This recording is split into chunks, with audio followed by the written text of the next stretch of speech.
नमस्कार. आज आपल्याला मस्त अशी बटाट्याची वडी करायची बेसन पीठ वापरून आणि थोडंसं शेंगदाण्याचं कूट वापरून. तर मी इथे 1 वाटी बेसन पीठ घेतलेले चाळून, हे 2-3 बटाटे घेतलेत मिडियम साईजचे आणि हे थोडं जाडसर शेंगदाण्याचं कूट घेतले 3-4 चमचे. ह्याचं कुठलंच प्रमाण नाही किंवा हे इतकंच पाहिजे ते तितकंच पाहिजे, थोडंसं कमी जास्त झालं तरी चालू शकतं. अगोदर आपल्याला बेसन पिठाचा गोळ तयार करून घ्यायचा.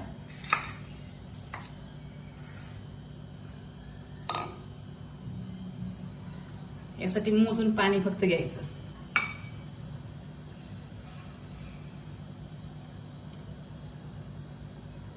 आता या बेसन पिठाच्या वाटीनेच मी 1 वाटी पाणी घेतलेले. थोडं थोडं पाणी टाकून आपल्याला अगोदर हे बेसन पिठाचा गोळा तयार करून घ्यायचा.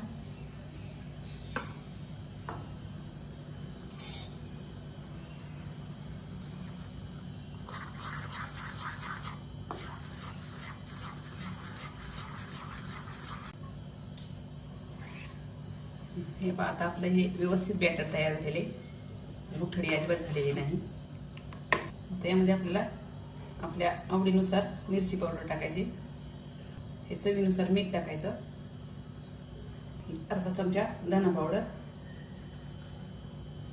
ही थोडी भाजलेली जिऱ्याची पावडर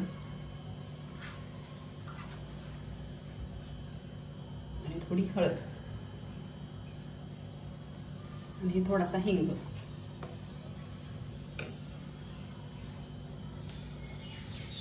हे व्यवस्थित मिक्स करायचं.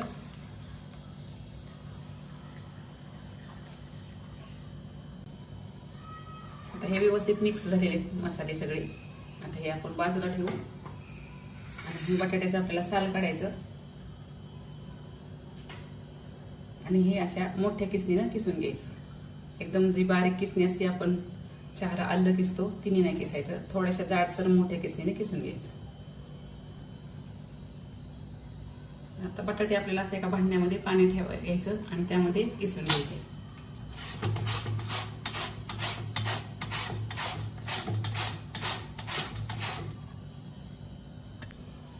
आता हा बटाट्याचा किस मी किसून स्वच्छ 2-3 पाण्याने धुवून घेतलेला आहे.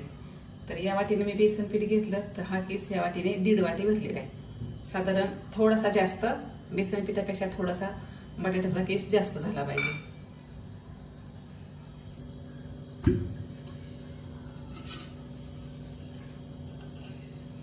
कढईमध्ये आपल्याला 2 चमचे तेल टाकायचं.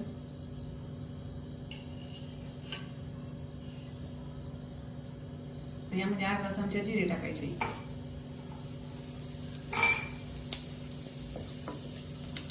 जिरे तडतडले की हा बटाट्याचा किस आपल्याला टाकायचा. थोडंसं आपल्याला मीठ टाकायचंय. बेसन पिठाच्या गोळमध्ये पण आपण मीठ टाकलेले, म्हणजे बटाट्याचं ते अगदी थोडंसं टाकायचं.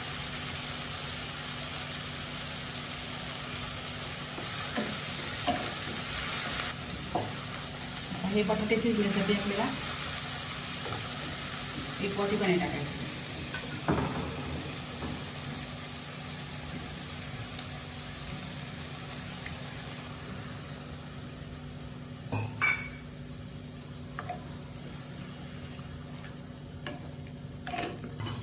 अगदी 2च मिनिट आपल्याला फक्त हा बटाटा शिजवून घ्यायचा.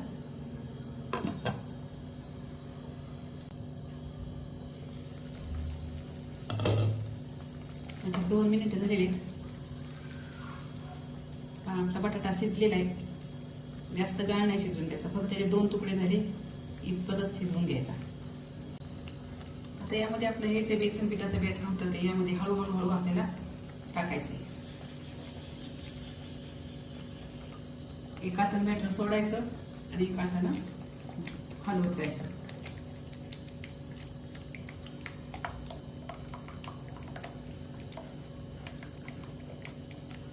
हे सतत ढवळत राहायचं, नाही तर उठळे होतील. शक्यतो या रेसिपीसाठी अशी नॉनस्टिकचीच कढई वापरायची, म्हणजे तळाला चिटकत नाही. त्यामध्ये आपण जे शेंगदाण्याचं कूट घेतलं होतं ते टाकायचं, कोथिंबीर टाकायची. हे चांगलं मिक्स करून घ्यायचं आणि झाकण ठेवून आपल्याला 3-4 मिनिटं शिजू द्यायचं.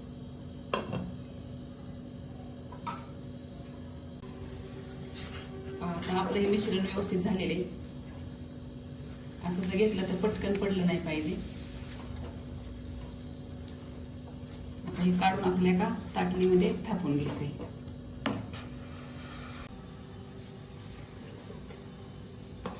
इथे हे ताटाला मी तेल लावून घेतलेले अगोदरच. त्यामध्ये आपल्याला थोडेसे तीळ टाकून घ्यायचे.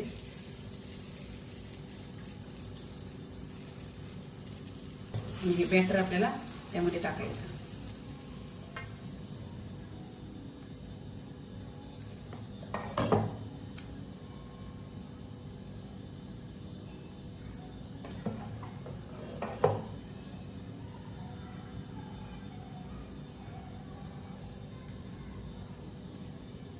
तुम्हाला हव्या तितक्या जाडीच्या ह्या वड्या तुम्ही थापू शकता. एका ताटात जास्त जाड वाटल्या तुम्ही हे 2 ताटामध्ये सुद्धा थापू शकता.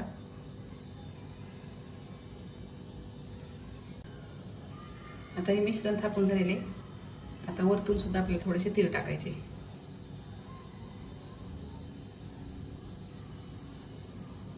आणि थोडंसं वाटीला तेल लावायचं.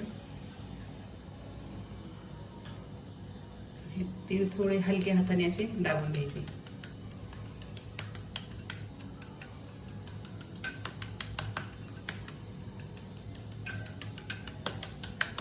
हे पूर्ण आपल्याला थंड होऊ द्यायचं आणि मग आपल्याला याच्या वड्या पाडायच्या. आता हे थंड झाले आणि याच्या मी आता इथे वड्या पाडून घेतल्यात. तर ह्या वड्या आपल्याला थोड्याशा तेलामध्ये शॅलो फ्राय करून घ्यायच्या. तेल मीडियम टाकलेले. आता आपल्याला एक एक वडी यामध्ये तळून घ्यायची.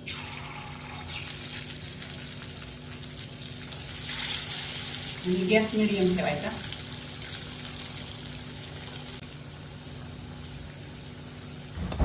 कढई थोडे लालसर व्हायला लागल्या की आपल्याला पलटून घ्यायच्या.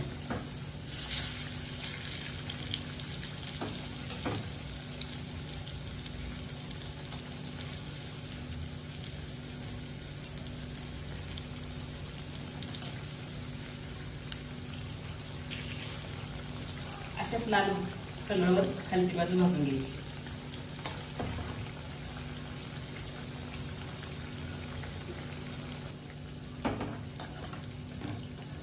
दोन्ही बाजूनी आपल्या वड्या छान तांबूस रंगावरती भाजतात. ते आपल्याला काढून घ्यायच्या.